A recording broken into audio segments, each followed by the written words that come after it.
Good morning, everyone. It's Alan Yu here. I'm the product manager from Cambium, responsible for 820 product line. And today we're going to do the PTP 820E E-band product introduction. So let's wait for 1 or 2 more minutes to get more people on board, and then we will start.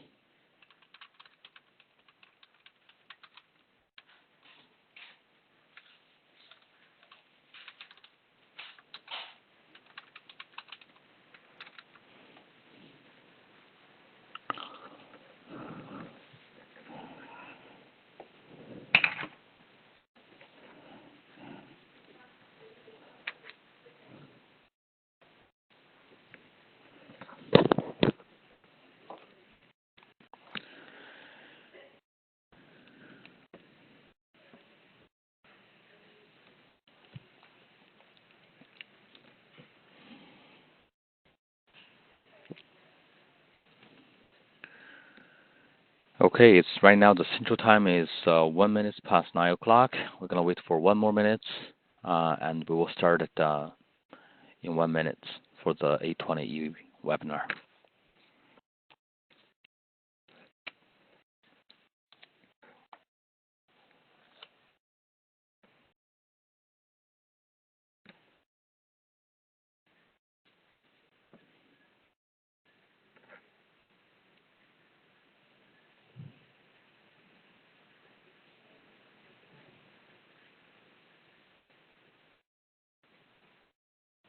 Okay. Good morning again, everyone. It's Alan again. So let's start. So today we're going to cover the 820E, which is our E-band radio, covers from the E-band 70 to 80 gigahertz frequency, provide high capacity. So let's look at what the 820E is. Next slide.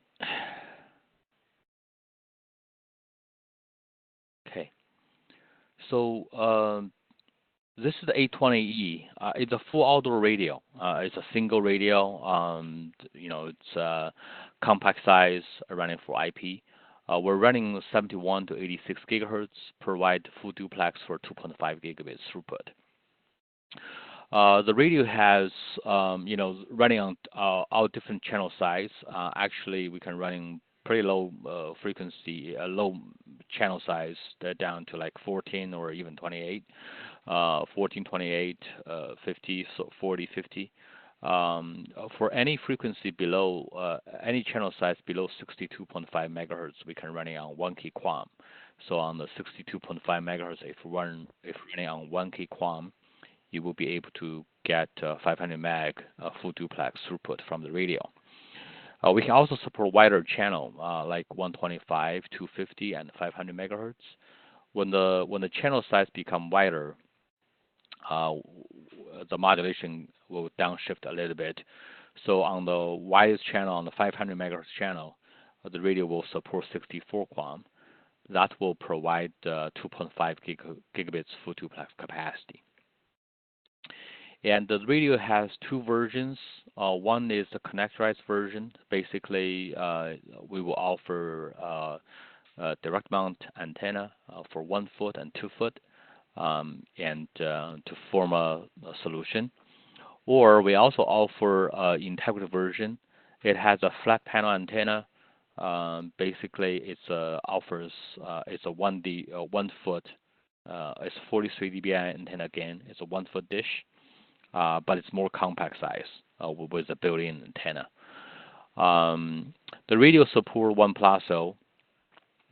You can also in the future we will also put the how standby things in the future, but right now it's only the 1+0. You can put 2 radios together with a single pole with a splitter or a coupler to do a single pole or dual pole. But for when you do a 2 radio together, you can't run XPIC. So it's basically just put 2 radios together, and then you can do the aggregation. With the 820E, you can run either one cable using the internal switch to the aggregation, because the radio do have the GIGI SFP plus interface. We also can do using the external switch to the external link aggregation. So that's just kind of the configuration you can support. The radio, we're going to cover a little bit more details on the interface. So just keep in mind, we do have the 10 gig SFP plus interface supported. With the radio itself is an E-band radio, but also we have the radio offers layer 1 aggregation. So I can put another micro radio together with E-band. So I can run a multiband configuration. The multiband configuration will basically, using the microwave, not only provide some additional capacity, but also in the case when I lost the E-band due to the rain fade condition, and the microwave link will still survive. We're going to cover that, the benefit for multiband as well, in more details later.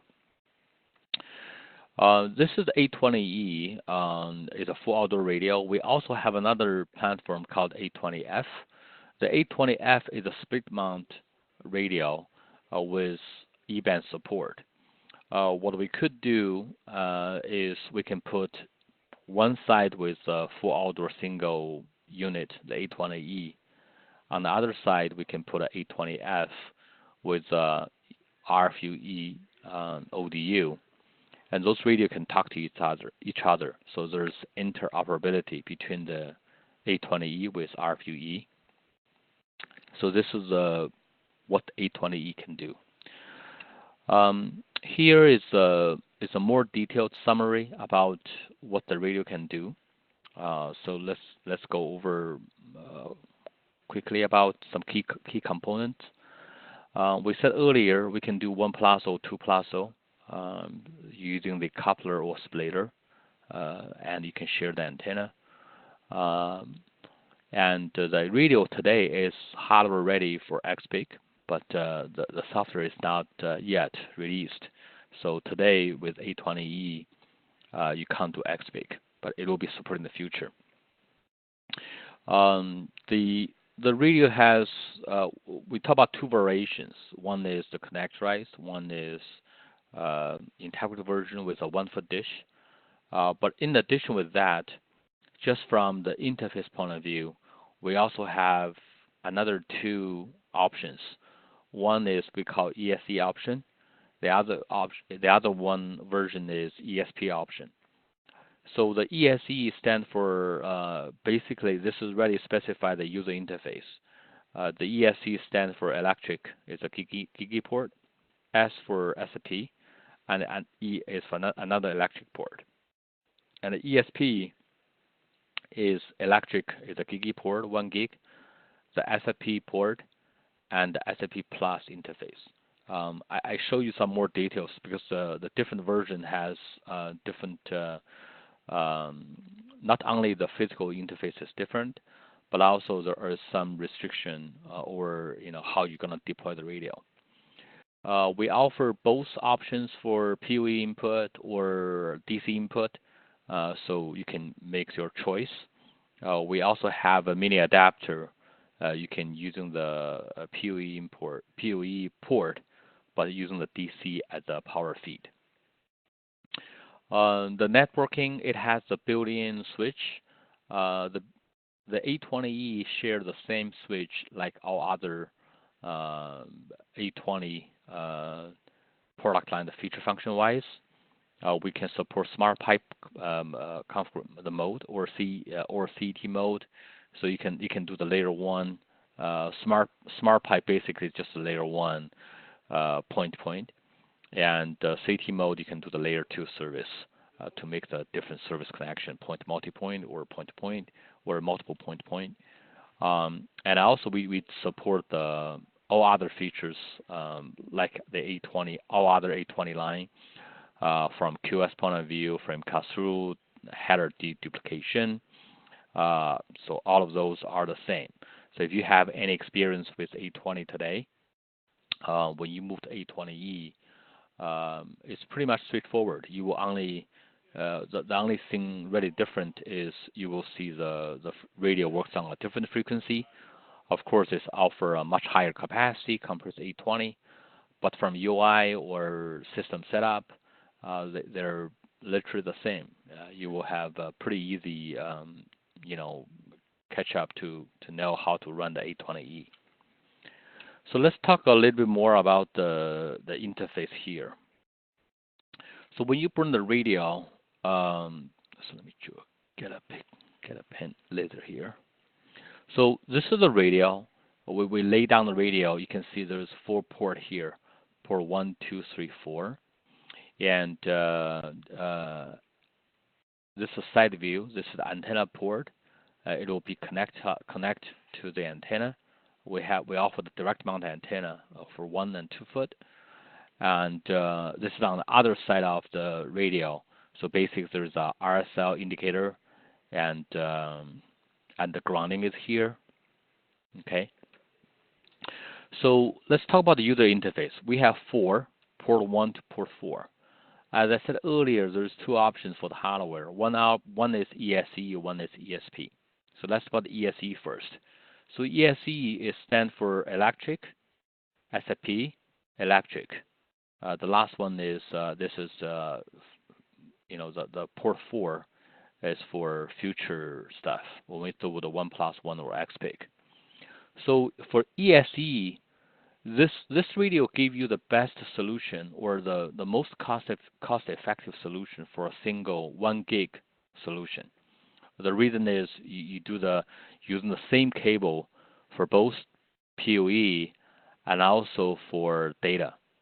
So you run a single gig cable and you run, you know, connector radio. This is a very simple way.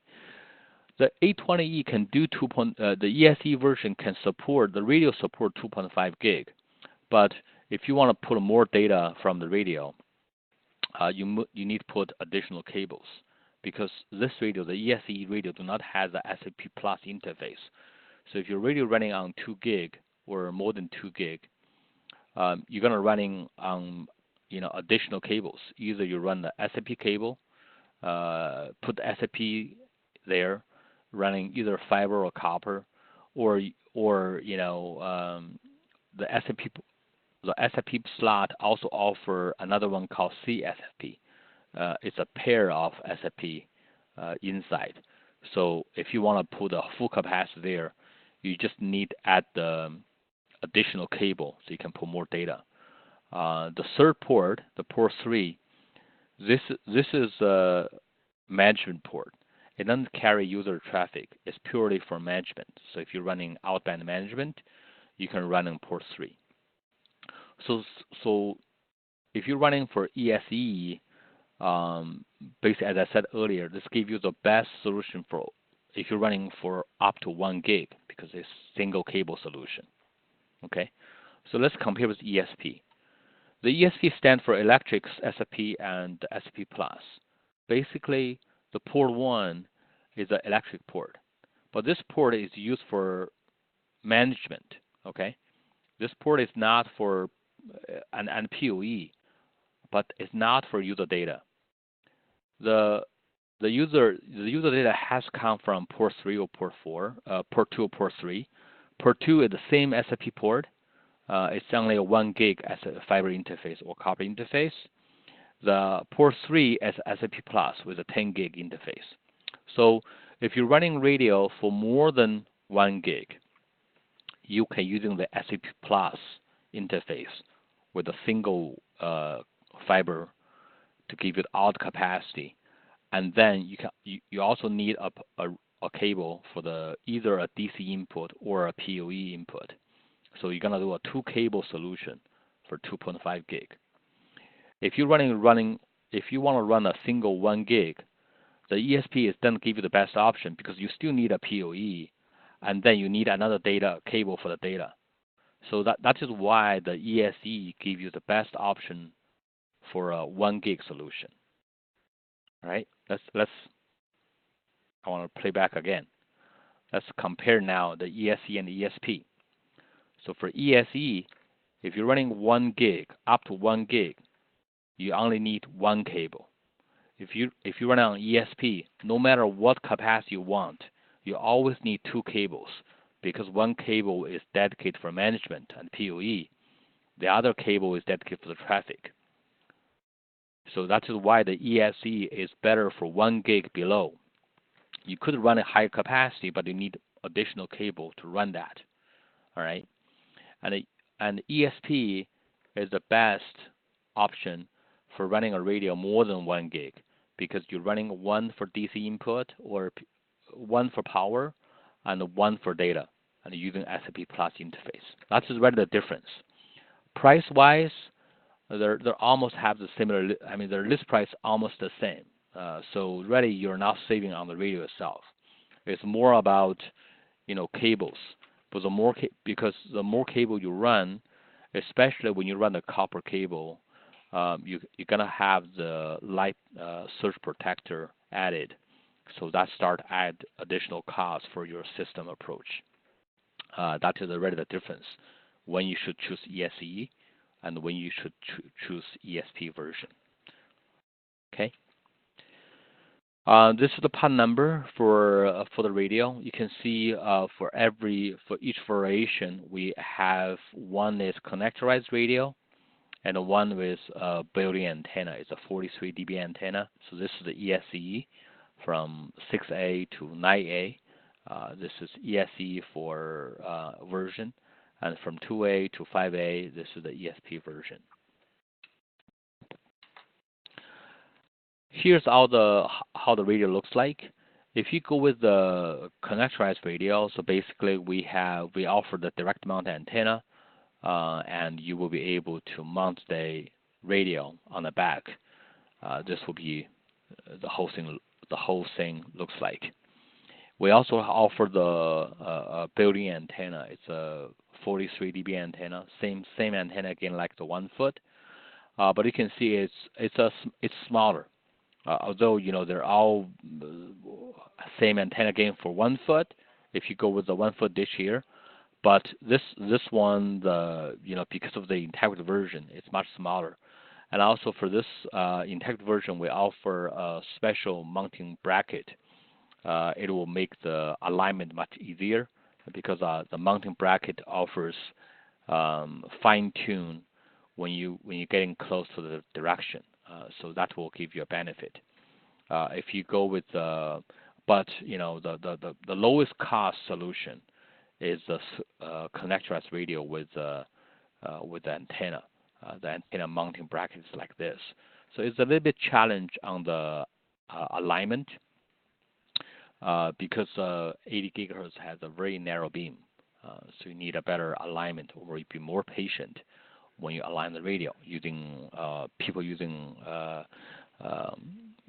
scope or laser trying to align the radio quickly. But that is basically you need extra, you need more patient to do the alignment. So that's the difference between the direct mount and integrated antenna version.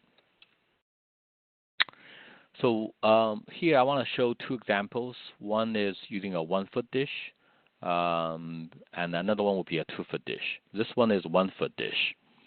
With the 1 foot, you can see this to give you an example. We're using the 500 megahertz channel, and we're choosing a region K, and we want to provide 5.9 link availability. And you can see this gives you the idea about what it can do. You can see on the BPSK mode, the capacity will be about 360 megabits. Depending on packet size, could go up to 442 megabits, and your link availability will be 4.9. And your feed margin is 40 dBi, 40 dBm.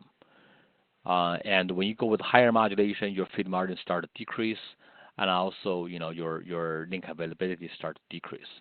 So if you're running on like 3.5 or close to 3.5, you're gonna running on the 64 QAM mode, and that give you this distance is in this case the distance is 1.15 miles or 1.84 kilometers, and the capacity is 2.5 gigabits full duplex. So kind of like this is the waterfall by distance, by link availability, with modulation change. When I do the 2-foot antenna, so same chart, similar concept. The only difference is this one changed from 1 foot to 2 foot. You can see is if I'm running on the 3.5, I'm running on a 2 miles or 3.24 kilometers distance for a link, and my capacity on 64 QAM is 2.5 gigabits. When I start to lower my modulation, like in the BPSK, it's a 362 megabits throughput. And when you're running on different capacity, depends on you're running on ACM mode or fixed mode. This is corresponding the capacity radio will provide, and you can buy different capacity key. Depends on what capacity you need. And for we have a 2.5 gigabits capacity. We have another one is 1.6, and then anything below we're using the same capacity like the 820. We have the 650 meg and 500, 300, depending on the channel size and modulation you're gonna choose. And all of this information is in Link Planner. When you use the Link Planner to plan the link, it will give you the information. The Link Planner support for 820E will be actually later this month. So when you get the Link Planner, you will be able to run the link planning for your link. So let's talk about the multiband.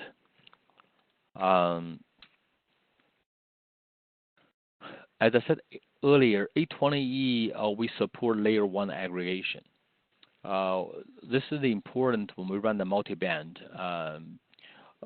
The reason we need a multiband is because the millimeter wave radio gives me the high capacity, but also you can see from previous use case 1 foot and 2 foot, the distance is pretty short. So we only talk about 1 or 3 kilometers distance with millimeter wave radio for high capacity. If we would like to run a little bit further down on the range, we have to sacrifice link availability, and many people,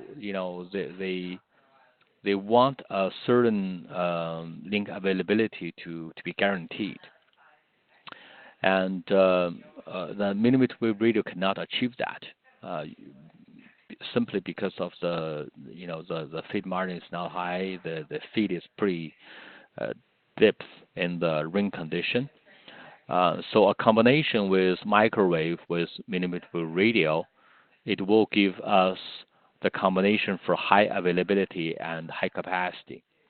Literally, in a good day, when everything's okay, we're gonna running the capacity of both. So the capacity is a combination for microwave and millimeter wave radio. In a bad day, when there is heavy rain or fade, when we lost the millimeter wave radio, we will leverage the microwave radio to provide the capacity. So here's an example. Let's see. Here's a deployment. I have an example later. So how we do this?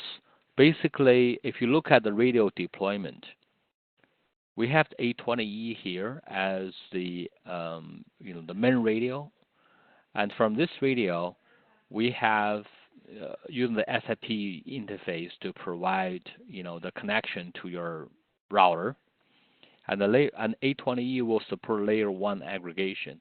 From here, we have a jump cable to connect our E-band radio with our licensed microwave. It could be 820C or 820CHP or 820S. Depends on what capacity you want to run. And today, for multiband, we support the 80 gigahertz with 18 and 23 gigahertz. Meaning is we will offer a single antenna. The antenna is a multiband antenna. So in this case, this antenna support both 18 gigahertz with 80 gigahertz, or 23 gigahertz with 80 gigahertz. And when you do the alignment, using the microwave to the alignment, and then then you will get the things aligned, and you can put everything together with direct attachment. This will be a sort of when we separate them, you can see how things is assembled, and this is the finished picture. Your antenna is attached with the E-band radio, and the 820C is on the side to attach with the antenna as well, but it's on the side. And then you have a single cable go down for the connection. Okay, so when you do this, here is one example. We're using it's a 2.8 mile distance, which is about 4.5 kilometers range. When we have this link deployed, we're using the 820E, basically provide a high capacity. Majority of the time, like 99.9% of the time, we're running on the high capacity with the combination for E-band and the microwave. If the microwave give us like 1 gig, and the E-band give us 2.5 gig, add them together, basically I have a 3.5 gig capacity running overall. And during the bedtime, which is let's say if we running on 3.5, then we have about 3 hours for a year. When we lost the E-band or get a low capacity on the E-band, the 820C microwave will take over. Basically, because this link will still survive, all the data will be received through the microwave and follow the common QoS control. So low priority data will be dropped, high priority data will be passed through. And so for a year, for a short period, we're going to leverage 820C to provide the connection. All right. And for the rest of the year, I'm going to leverage both to provide high capacity. When we do this, you can see we can do a 2.8 mile or 4.5 kilometers link with a reasonable distance and with a reasonable link availability and high capacity. And this is what 820E can bring to us. With that, I think that's the end for today's 820E product overview. I'm not sure how many customers, how many people audience today here is from North America. You can talk with you because we do have a special program for 820E Permo. To please talk with your distributors or resellers to find more details about the program. That is specific for North America. All right. By now, I'm gonna see if we have any questions from audience, and we will try to cover that as much as we can. So Susan, do you have any questions in the panel? No, I don't have any. Just someone wishing us good morning. But if anyone has any questions, please type them in the dialog box, and I will read them to Alan, and we can get them covered. Otherwise, this was recorded, and it will be posted to our YouTube page and our community forum.